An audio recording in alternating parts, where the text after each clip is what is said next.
Hi guys, it's Kirsty.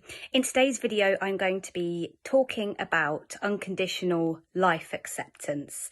So we have several videos about unconditional acceptance generally, sort of giving overviews, and then within that we'll touch upon unconditional life, self and other acceptance. This video is focused solely on unconditional life acceptance. But before I go into that, I'd like to ask, please do subscribe by clicking on the subscribe button below in order to stay up to date with new videos as they're released.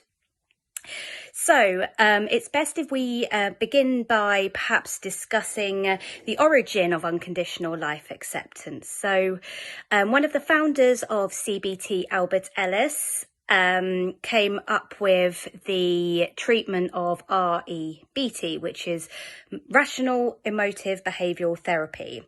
And within that, he teaches unconditional acceptance, whether that's life, self or others, in order to reduce our emotional suffering, our emotional disturbances.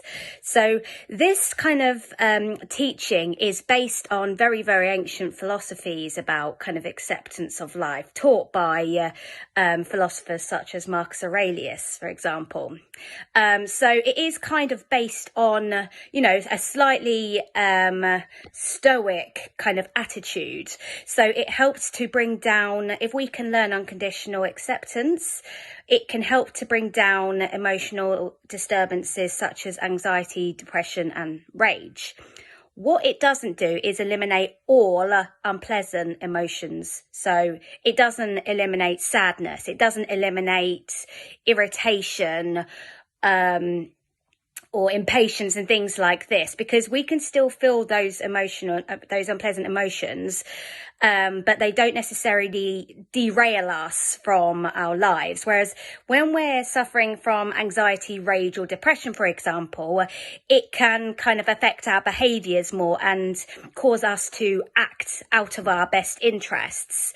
And the principle of REBT is that it helps us to bring down these emotional disturbances and reduce the amount that we're acting out of our own best interests. So with unconditional life acceptance, it would be taking on that attitude that I fully accept my life and my ongoing experience, whether or not I get what I want. I would definitely prefer to get what I want, but I don't demand or need what I want. So for an example of this might be social acceptance. So I fully accept my life without social acceptance, or the risk of not having social acceptance, but I would strongly prefer social acceptance. So I'll keep working, with a view that I would like to get to the point of having social acceptance, basically. So it's not, when we say unconditional life acceptance, what it isn't is, well, this is my life now and that's just it. I accept it and I'm not going to do anything about it now. So we're not saying, it's not complacency. It's not, you're given a crap situation, and then you just give up. It's not necessarily that. It's acknowledging the situation, no matter how unpleasant it is. It's acknowledging it and not trying to deny its existence, the crap situation's existence. It's not demanding that this crap situation isn't. It is accepting it, acknowledging it for being there. And it doesn't mean that we don't continue to work on improving our situation.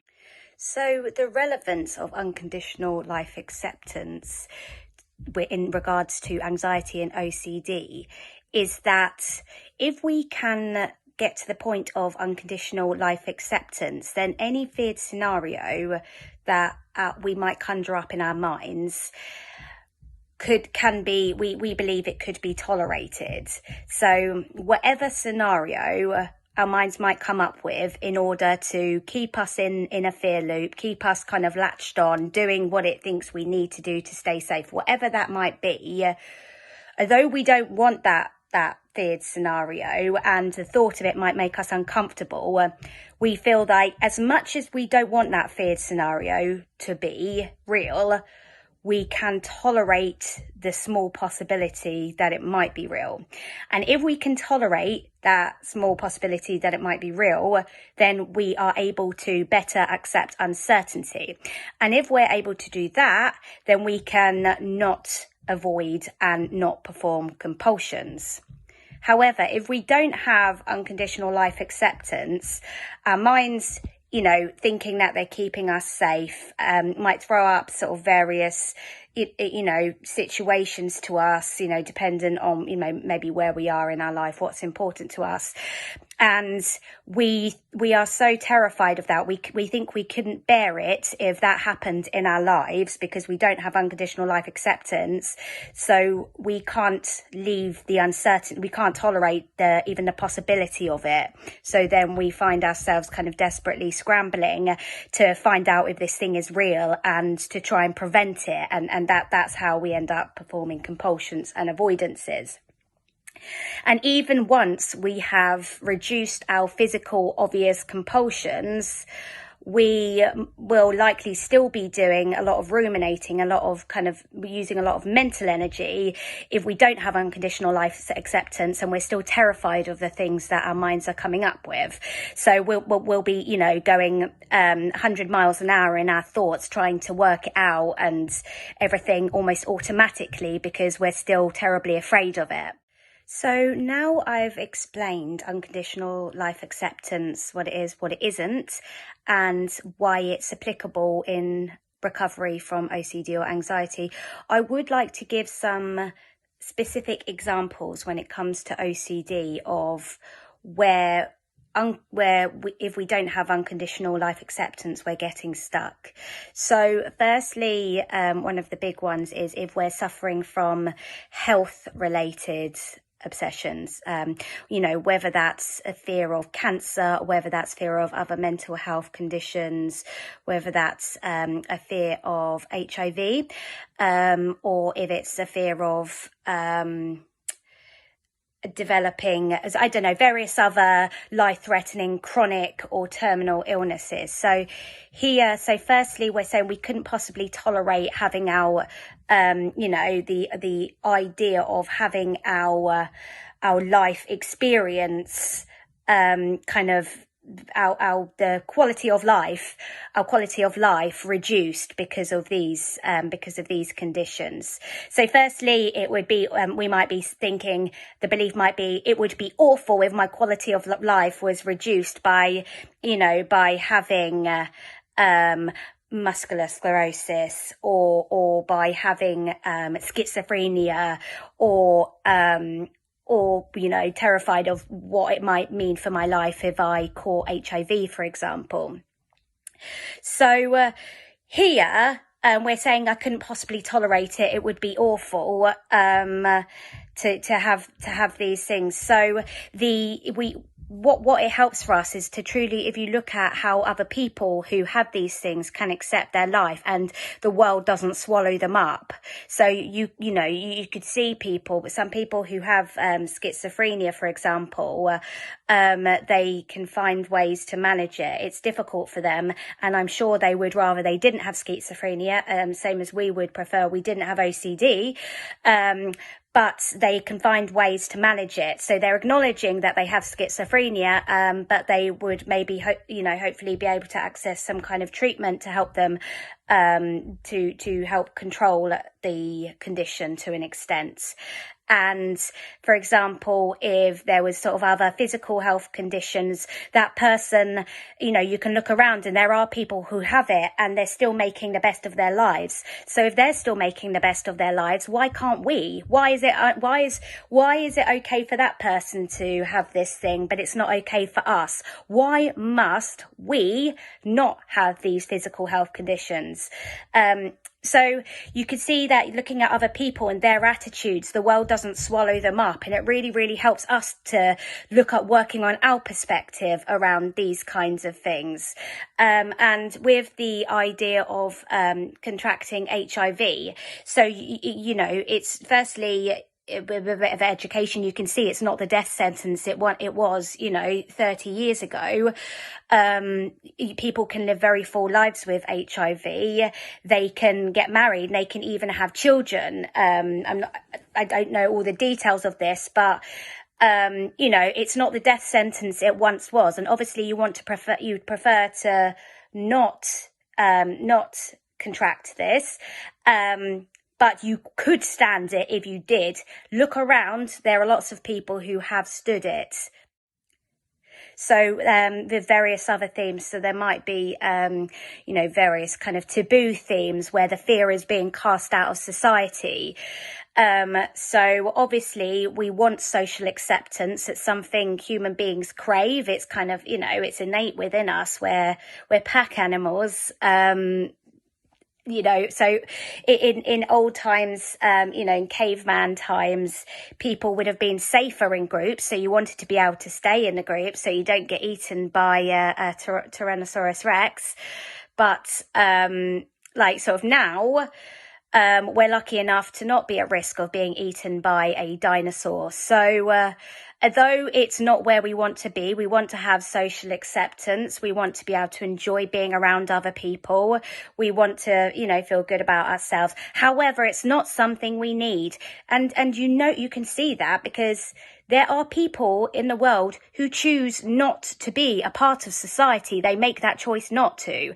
And the world doesn't implode on them.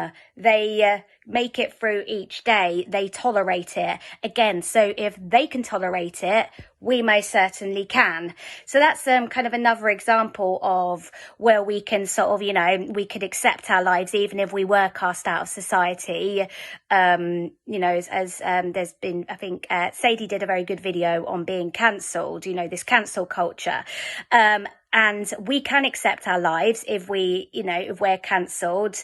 Look around; it's happened to other people, and they survived. They came through it. If they can survive and come through it, why can't we? And another big area where unconditional life acceptance can really help us in our OCD recovery is being able to accept the fact that we have OCD at all. It's if we can reach the point where we're not saying, oh, it's so unfair that I have OCD. I shouldn't have to deal with this. I must not have to deal with this. It's terribly unfair. I can't tolerate it. Then we are going to continue not acting in our own best interests because we'll be steering ourselves off the course of recovery because we're focusing on how awful and unfair it is and we can't stand it and not actually doing what we need to be doing to recover. And that is bringing our fear down. So this was definitely something that had me stuck for a while, is that I was struggling to accept the fact that I had OCD at all. I felt that it was terribly unfair that I had OCD because I thought it was bad enough because my mum had passed away when I was in my 20s. And I thought, so I get through that and now I've got OCD and I've got all this horrible stuff and that to deal with. This is just not fair. But then you look at the fact that there are other people around who have lost their parents, have OCD, and have other ailments that they're having to deal with. So, what makes me so special that I shouldn't have OCD? Where in the universe is there a law saying I shouldn't have to suffer from OCD? Or I shouldn't have had to have gone through suffering with OCD, that I shouldn't have had to deal with that. Where in the universe was that written? Nowhere was the answer. And when we look at the idea, because we'll quite often when we're not accepting a life circumstance, we'll throw around words like fairness and deserving. And fairness and deserving are concepts made up by society because it suits us, because it makes us feel better about things. But really, when you look around, if fairness was a thing, why would babies be born one day and pass away the next? Why would babies be born with terminal illnesses or born with disabilities? This child, a baby has barely had a chance to take a breath in this world, but already is born with challenges in life. So deservingness, nah, it's not a thing, because if it was, that wouldn't happen. And same as fairness.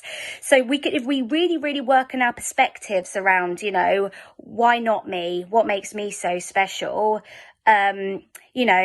deservingness and fairness, really working on disputing the irrationality of those concepts can really help you.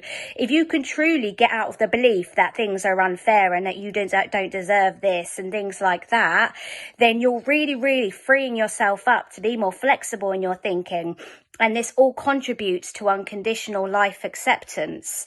You know, we hear so much disturbing things in the news, you know, violence and sort of injustices, and it sounds so terribly unfair, and we'll say, oh, that's unfair to people. But if you hold on to that so rigidly, you could torture yourself about it, when in fact there's nothing you can do about.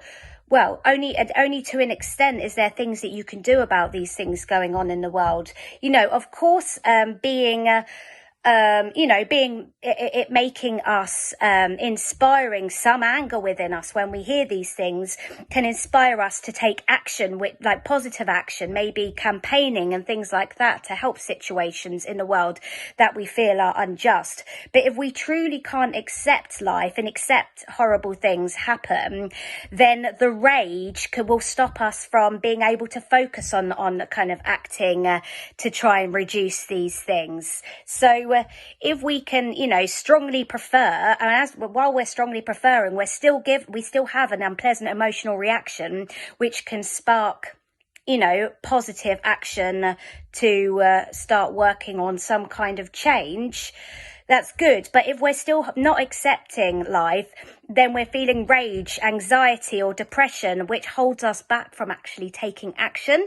So I hope that kind of explains it in reasonably clear way, that unconditional life acceptance it's not the elimination of all unpleasant feelings, because there is a need for some unpleasant feelings, because we want to be motivated to act in our own best interests and you know, depending on sort of what we care about, the best interests of those things that we care about.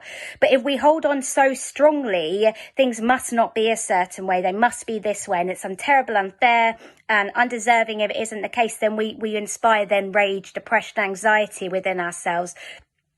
And that holds us back from acting, you know, in the best interests of ourselves and the things that we care about.